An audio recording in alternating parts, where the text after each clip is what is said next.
How far would you go for science? And what happens when humanity is the price? In the early 1930s, Germany stood at the edge of both brilliance and brutality.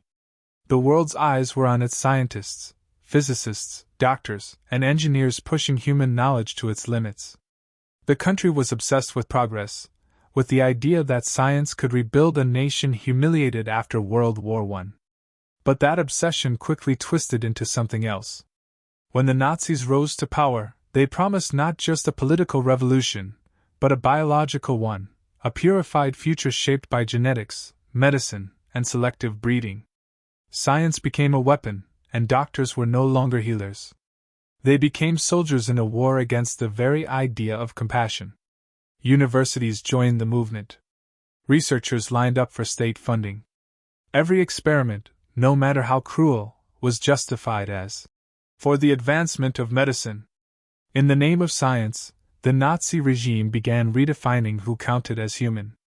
They targeted the disabled, the sick, and those they called racially inferior.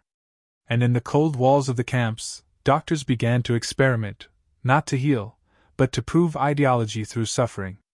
It was the beginning of a nightmare that blurred the line between medicine and murder. The man at the center of it believed he was chosen to unlock the secrets of life itself. But in chasing that power, he'd lose everything that made him human. When the war began, the Nazi regime saw concentration camps not only as prisons, but as laboratories. Inside, human life was stripped of value. And the doctors who swore an oath to heal became instruments of horror. At the center of it all were men like Joseph Mengele, Karl Klauberg, and Sigmund Rascher, brilliant, educated, and utterly without mercy. They called their victims subjects. They said their work would save soldiers, improve survival rates, advance medicine. In reality, it was cruelty disguised as science. Mengele's experiments at Auschwitz were the most infamous. He was obsessed with twins, believing they held genetic secrets to cloning the perfect race. He injected dyes into children's eyes, dissected them alive, and meticulously recorded their suffering. Klauberg experimented on women, testing methods of forced sterilization. Rascher froze prisoners to death to study how long pilots could survive in icy waters. Each experiment ended the same way, in agony, then silence. But here's the darkest part: they took notes. Thousands of pages of medical data, written, labeled, catalogued, as if any of it justified what they did. And after the war, those notes didn't disappear. Some of the information, horrific as it was, contained data on hypothermia, wound healing, and infection treatment that modern medicine had never seen before. Scientists faced a haunting question: should they use knowledge born from torture if it could save lives today? It wasn't just about war crimes, it was about conscience. Could science ever wash off the blood it was built on? The line between progress and evil had been crossed, and the world would never look at medicine the same way again. They called it research. The victims called it hell. Across Nazi camps, laboratories operated behind barbed wire and secrecy. Doctors wore white coats, but what they performed could only be described as systematic torture. Every experiment was designed not for healing, but for control, domination, and proof of ideology. At Dachau, prisoners were submerged in icy water for hours while scientists observed how long it took for life to fade. These hypothermia studies were meant to help German pilots survive crash landings in freezing seas. At Buchenwald, inmates were injected with malaria, typhus, and tuberculosis, all to test new vaccines that often didn't exist. Others were locked in pressure chambers to simulate high-altitude flight. Their lungs burst. Their eyes hemorrhaged. And the data was carefully recorded as medical progress. In Ravensbrück, women were forced into sterilization experiments, injected with chemicals, operated on without anesthesia, all in the name of racial purity. Twin studies, wound infection trials, and genetic mapping turned human beings into disposable test subjects. These experiments had no consent, no ethics, no humanity. They stripped away everything medicine was meant to protect. When the war finally ended, Allied forces uncovered the evidence: rooms filled with charts, organs preserved in jars, and research files neatly organized by prisoner number. The cold precision of it was worse than chaos. It was order without conscience. Medicine had turned into a weapon of ideology, and the wounds it left behind would scar humanity forever. When the war ended in 1945, the world was forced to look directly at what science had become. The images from the liberated camps were undeniable: experiments, notes, preserved organs, and the silent evidence of human suffering. In 1946, the Nuremberg doctors' trial began. 23 Nazi physicians and officials were charged with crimes against humanity.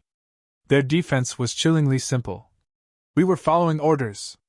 We were serving science. But the court saw through it. For the first time in history, the world drew a line, declaring that no experiment, no discovery, no theory, could ever justify the violation of human life. Out of the ashes of those trials came something revolutionary: the Nuremberg Code, a set of principles that defined modern medical ethics. It stated that voluntary consent is essential, that experiments must be for the good of society, that they must avoid unnecessary suffering. But even as these laws were written, another moral storm was brewing.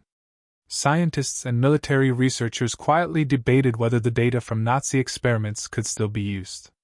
The hypothermia studies, for example, as horrific as they were, contained data no one else had. Information that could, theoretically, save lives in future cases of frostbite or drowning. Some argued that ignoring the data would be another tragedy, letting victims die for nothing. Others said using it would mean accepting knowledge born in evil. So even in justice, there was no peace. The world had punished the doctors, but the stain of their discoveries remained, a ghost inside modern science. The Nuremberg Trials ended. But the question they raised still haunts medicine to this day. If knowledge is power, what happens when that knowledge is born in darkness? After the war, scientists and ethicists faced an unbearable question. Should humanity ever use data gathered through cruelty, even if it could save lives? The Nazi experiments, despite their horror, had produced detailed physiological records. How the human body reacts to extreme cold, to oxygen deprivation, to starvation and infection. Information that could help medicine, aviation, and emergency care. For some researchers, refusing to use that data felt like letting people die again, this time preventable deaths. They argued the victims' suffering shouldn't be meaningless. If their pain could one day save lives, perhaps that was a kind of redemption. But others recoiled. They saw it differently. Using the data meant accepting it, validating the very crimes that created it. Every number, every chart, every result was written in blood. No discovery, they said, could ever be clean if it came from a place that had forgotten compassion. The debate raged for decades. Even today, some scientific papers quietly reference Nazi research, often without acknowledging its origin. The knowledge didn't vanish. It just became something no one wanted to claim. And so the moral wound stayed open. Can science be separated from its source? Can knowledge, once born from cruelty, ever truly be pure? In the end, the question itself may be the only honest answer, a reminder that progress without ethics isn't advancement at all. It's regression in disguise. The world learned what happens when discovery loses its soul, and how fragile the line between genius and monstrosity really is. Behind every experiment was a person, with a name, a heartbeat, and a story erased by history. The Nazi doctors recorded everything, except humanity. The files list numbers, not names. Results, not lives. But those victims were teachers, mothers, prisoners, children, people who believed medicine meant mercy, until it became their executioner. At Ravensbrück, thousands of women were mutilated in the name of genetic purity. At Auschwitz, children were measured, injected, and dissected as data. In Dachau, men were frozen, drowned, or starved while doctors took notes in sterile calm. After the war, survivors spoke, not just to accuse, but to warn. They described the cold, the pain, and the disbelief that anyone could call it science. Many couldn't finish their testimonies. Some never spoke again. Today, Memorials stand where the laboratories once stood. Empty hospital rooms preserved as reminders. Instruments displayed under glass. The silence in those places is heavy, not because of what remains, but because of what was taken. We remember them not as statistics, but as proof of what happens when knowledge loses empathy. Every ethical code, every medical oath, every conversation about consent, it all traces back to their suffering. Their legacy is not the data collected from their bodies. It's the moral boundary they forced humanity to see. Because progress without compassion isn't progress, it's destruction wearing a white coat. History's darkest experiments remind us of one truth. Knowledge without compassion isn't progress, it's destruction. The Nazi doctors believed they were advancing humanity. They convinced themselves that pain could serve purpose, that cruelty could lead to discovery. But in doing so, they proved the opposite. They showed how easily intelligence can become evil when detached from empathy. The medical world learned that lesson in the hardest way possible. The Nuremberg Code became the foundation for modern ethics, informed consent, human rights, and moral accountability in every laboratory and hospital. Yet the shadow of what happened still lingers in science today. Because the danger was never just in the experiments, it was in the mindset.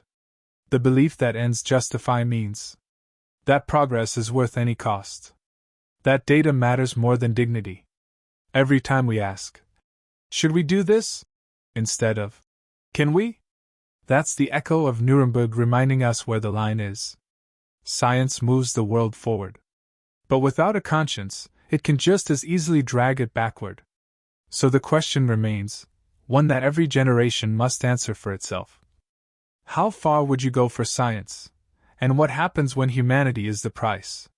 Thank you for watching to the end. Comment your thoughts below.